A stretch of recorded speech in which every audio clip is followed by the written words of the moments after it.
I'd also like to thank Mr. Verster for his extended appearance here today, taking the place, in some cases, of the Minister. But very selfish question. Unfortunately, January's been a difficult month for people in my region in the West, with 3 separate lines experiencing rail replacement bust, those 3 dreaded words that no one wants to hear in January. Could I just ask for a quick update on where you're at with those closures, the Gourock at Weems Bay, obviously, the Air line, and also the Ardrossan line as well, because it also has a knock-on effect on people going to and from Arran, and that extended bus travel is a problem there. So maybe just a brief update on that, and some assurances that that will end on the 5th of February as planned. And a second point, very briefly, on a number of complaints I've had from people on toilets which are out of order, both on trains and at stations.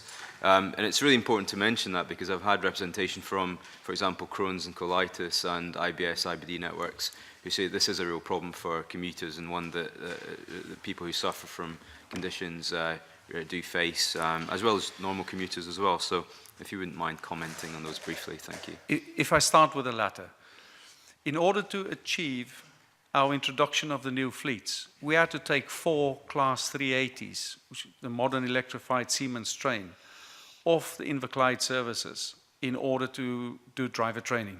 This is unfortunately just the harsh realities of introducing a new fleet. And in order to achieve this rapid program of introduction, we have quite a lot of diesel train drivers on the central belt that will now have to become familiar with electric trains. Mm-hmm. And so that is why we had to replace those 380s with Class 314s. And yes, we appreciate that this is a different product. It's a product we've got. Unfortunately, it's the product we can use. It's not really possible to go and find another new train available, standing, doing nothing, somewhere else in the United Kingdom or anywhere else that we can run on our railway at the times and programs that we are implementing stuff. So it was always intended that we would have this shift in rolling stock during the period of training. And it'll take some time before we return Class 380s to that part of the network. But the Class 314s, we hand back in December 18. So that is a product which we have bought as part of the franchise and that we had inherited and that we will replace. And that is because it is, in the long run, not the product that we would want on our railway anymore. And so the introduction program is really critical, and we focus all of our attention to get the new fleets in as quickly as possible to get those units out.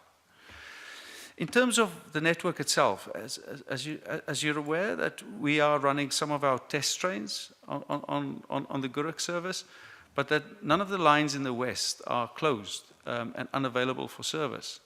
So we will at times, at Ardrossan, for example, will be affected by stormy weather, and we will have possibility that we can't run electric trains, and that would be the type of thing that we deal with on an ongoing basis. But we inform customers very clearly when that happens and how it happens. So our focus remains to provide the service for all parts of the network that we've committed to. Thank you. And on the issue of the lack of conveniences on trains and at stations. The lack of conveniences? Yeah, so my second point was about a lack of operating public toilets, both at stations and on trains. It's a common problem that we get complaints from constituents and groups.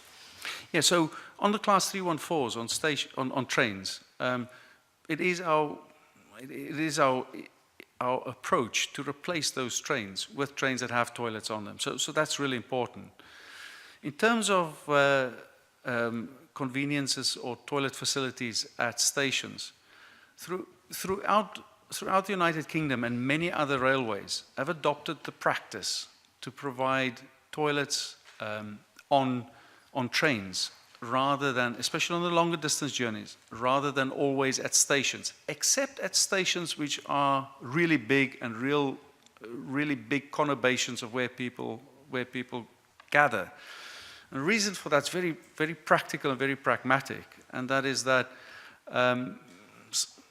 toilet facilities aren't always supervised, can't always be controlled, and in different parts of the network, we don't even have manned stations that we can provide that level of control to those facilities. So the facilities we can control and assist people with and have a presence at are those that are on trains. And that's a standard policy, and that's sort of a standard trend throughout the railway industry throughout, and we will continue with that.